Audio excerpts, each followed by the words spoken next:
Embracing difficult emotions. Meeting the storm without running away. There are hours when the inner weather changes without warning. A small remark lodges in the chest like a stone.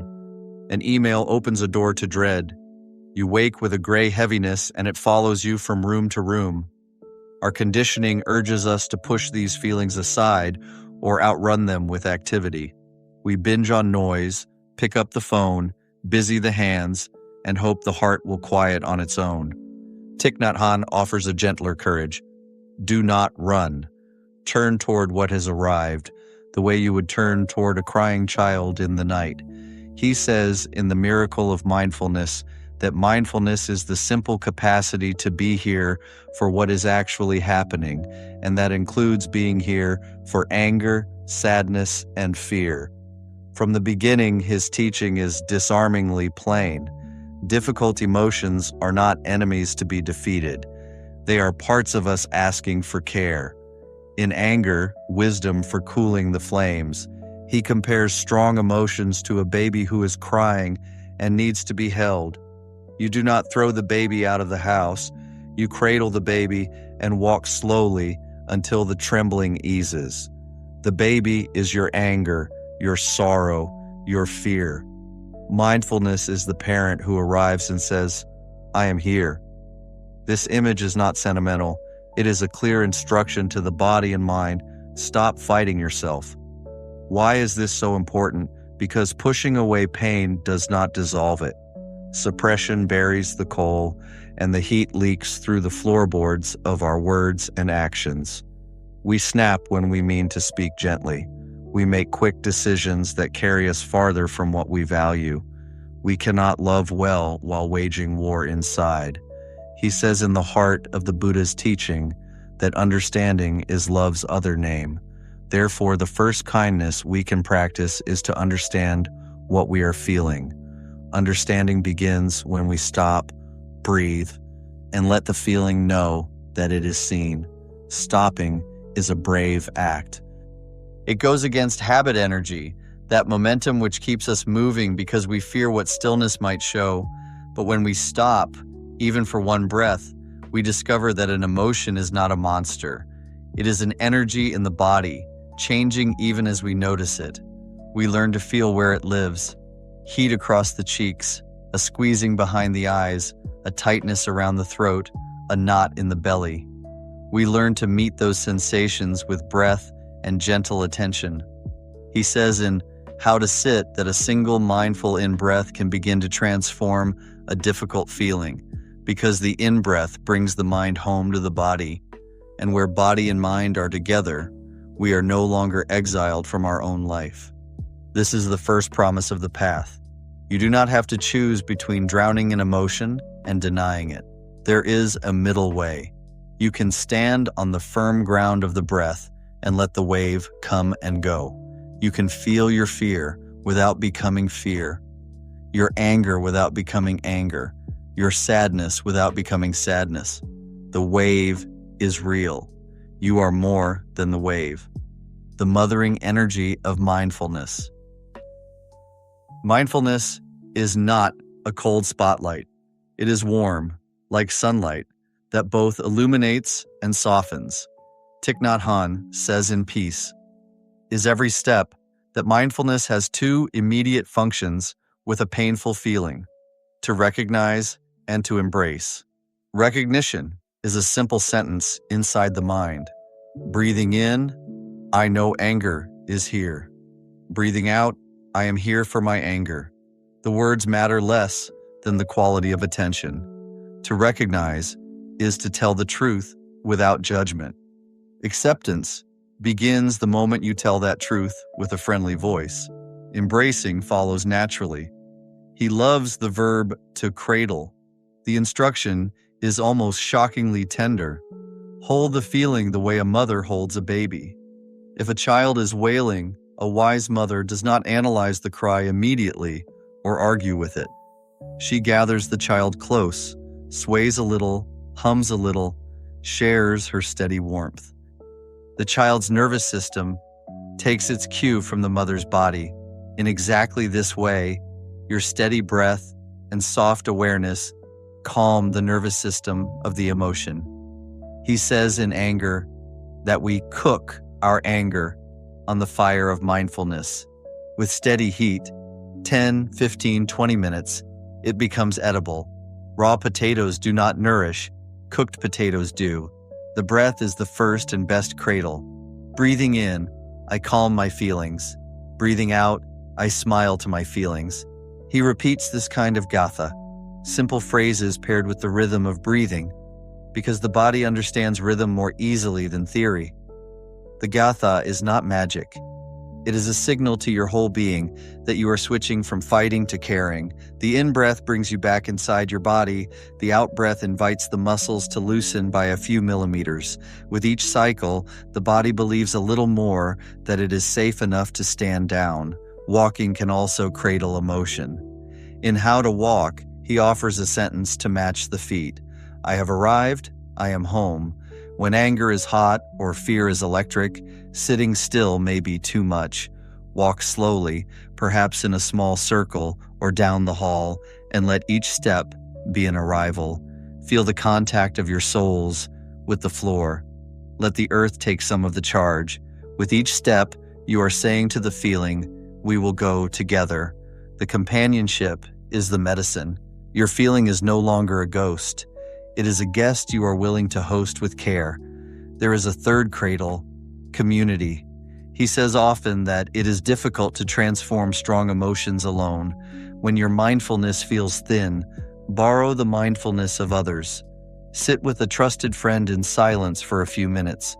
Ask them simply to breathe beside you. Join a practice group. In Plum Village, when the great bell sounds, everyone stops for 3 breaths. Each person's stillness strengthens everyone else's. This shared rhythm teaches the body that calm is not an individual achievement. It is a field we can enter together. To summarize the heart of this section, in his own spirit, mindfulness is not a technique for control. It is an energy of love. When that energy holds anger, sadness, or fear, relief begins almost immediately, not because we have solved the problem, but because we are no longer abandoned. And when abandonment ends, the feeling softens enough for us to look more deeply, calming, looking deeply, and transforming. Once a difficult emotion is held with care, a second function of mindfulness emerges, calming. In How to Relax, he reminds us that there is no healing without relaxation. Relaxation does not mean collapse. It means the end of needless struggle.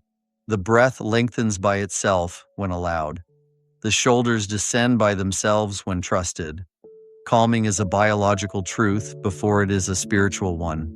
A soothed nervous system frees attention to investigate reality.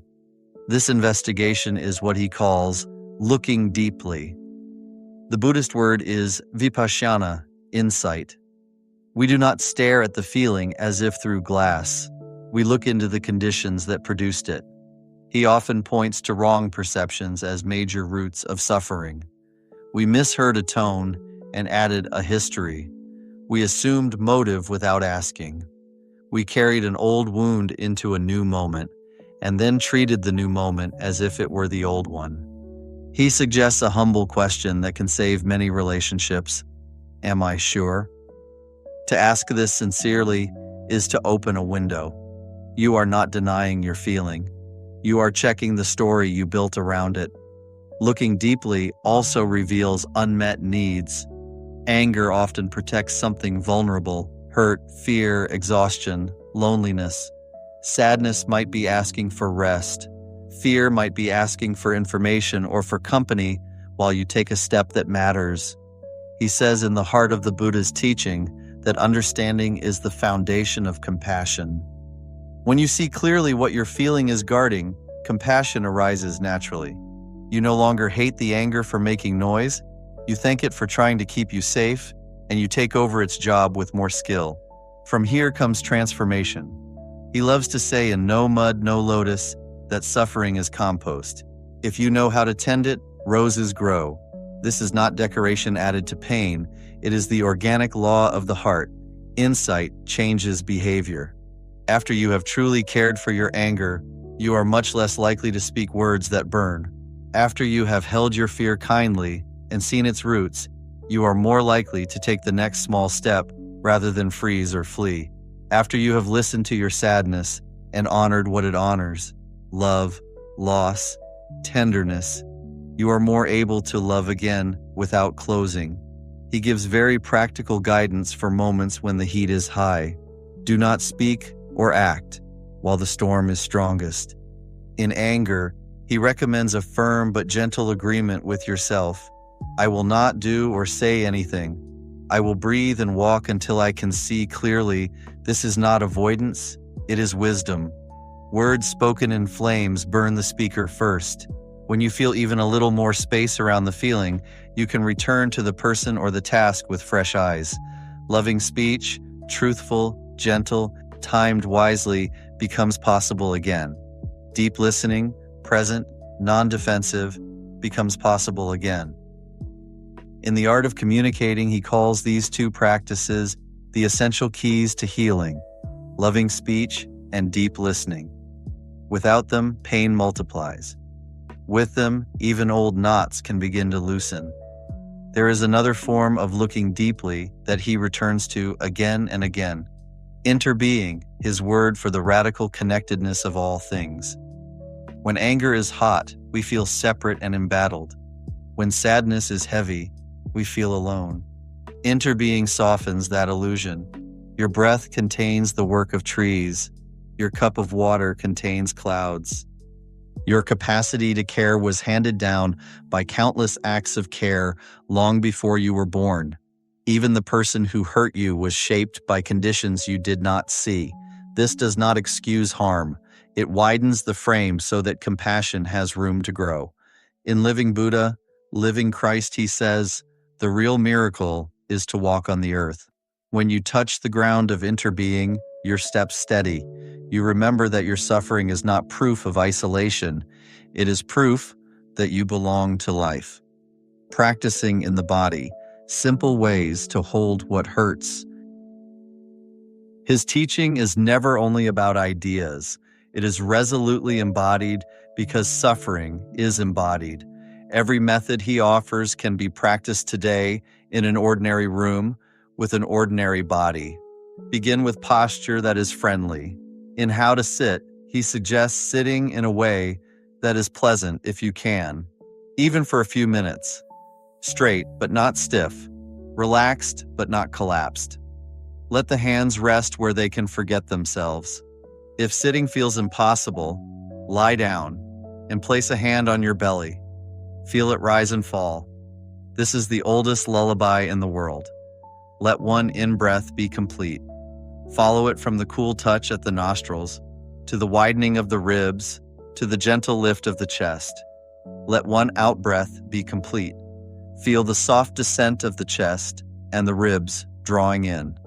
With the out-breath, invite the jaw to unclench and the shoulders to drop by a fraction. If it helps, add a quiet phrase. Breathing in, I calm my body. Breathing out, I smile.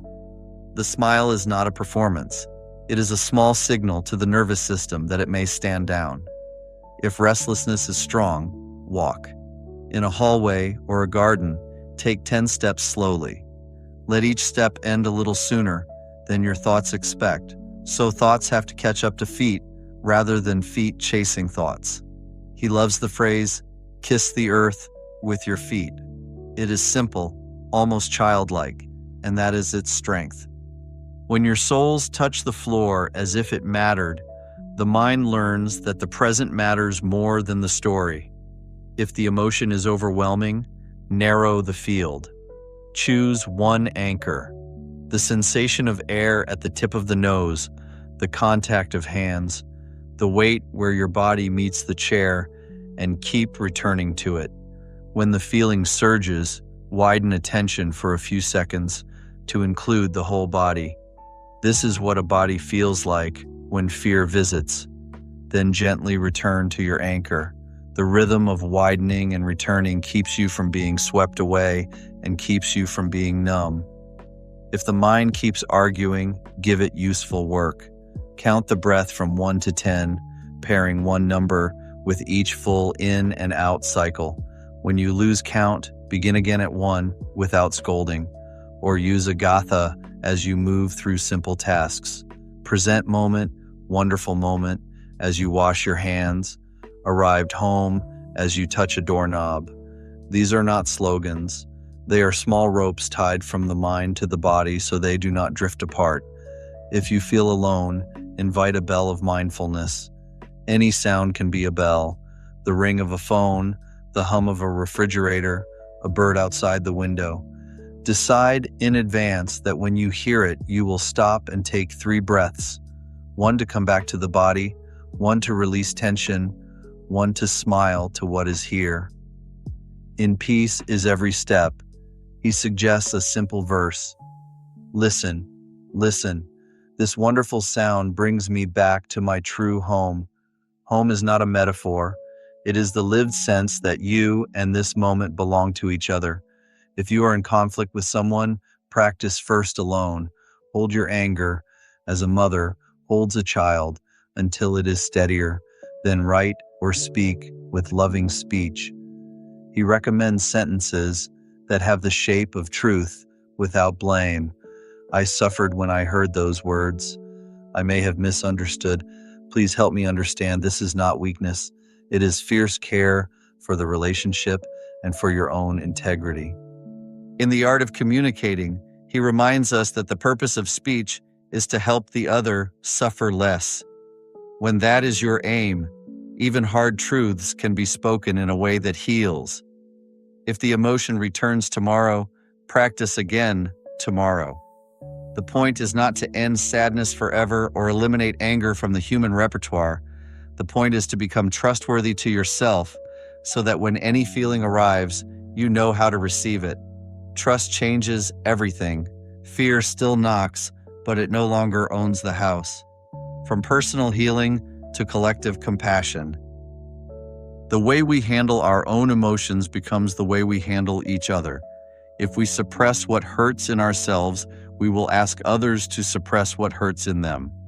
If we meet our fear with shaming, we will shame others for being afraid. If we learn to cradle, we will cradle. This is how personal practice ripples outward into culture. In families, a single person who is willing to pause can change the weather of a room.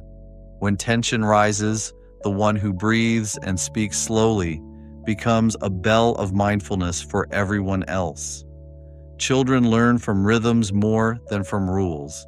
If they witness an adult stop mid-argument and say, "I need 3 breaths so I don't say something unkind," they receive a lifelong gift, the knowledge that emotion can be honored without being obeyed. In workplaces, a team that starts meetings with a minute of arrival discovers that decisions improve when nervous systems are calm. In communities, leaders who practice deep listening model a politics where truth and tenderness are not enemies. Thich Nhat Hanh's vision extends to the largest questions we face. He founded Engaged Buddhism to carry practice beyond the monastery walls into the fields of education, health, justice, and ecology. He says in Creating True Peace that reconciliation in the world begins with reconciliation inside. This is not a way of avoiding action. It is a way of preparing action that does not reproduce the violence it protests. If we bring unhandled rage to a righteous cause, rage will set the tone. If we bring a mind that knows how to hold rage with compassion, our action can be both powerful and humane. Even our relationship to the planet is healed by these small skills. When we are present to our breath, we are present to the trees that made that breath possible. When we drink a glass of water with awareness, we are drinking a cloud, a river, the work of countless hands. Gratitude is not abstract, it is felt in the body. And what we truly feel grateful for, we are moved to protect. He writes in Love Letter to the Earth that when we fall in love with the earth, transformation becomes effortless.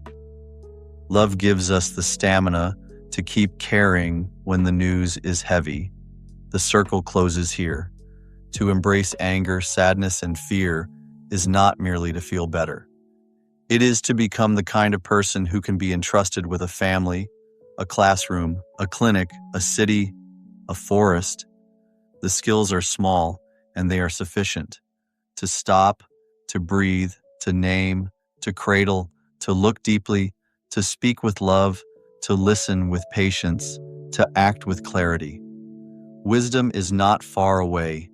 It is here, in the breath that is happening as you read this sentence. Let this chapter end with practice spoken softly, the way a friend might speak at your kitchen table. Sit or stand in a way that is kind to your body. Feel the support beneath you. Breathe in and know you are breathing in. Breathe out and know you are breathing out. If a difficult feeling is present, bow to it inside. Hello, my anger. Hello, my sadness. Hello, my fear. I know you are there, and I am here for you. Place a hand where the body calls for it, chest, throat, belly, and let the hand be warm and patient. If your mind rushes to fix, thank it and ask it to sit with you a little longer. If your eyes grow wet, let them be wet. If relief comes, let it come. If nothing changes, let nothing change, and keep breathing. You are practicing fidelity to your own life. When you are ready, rise without hurry.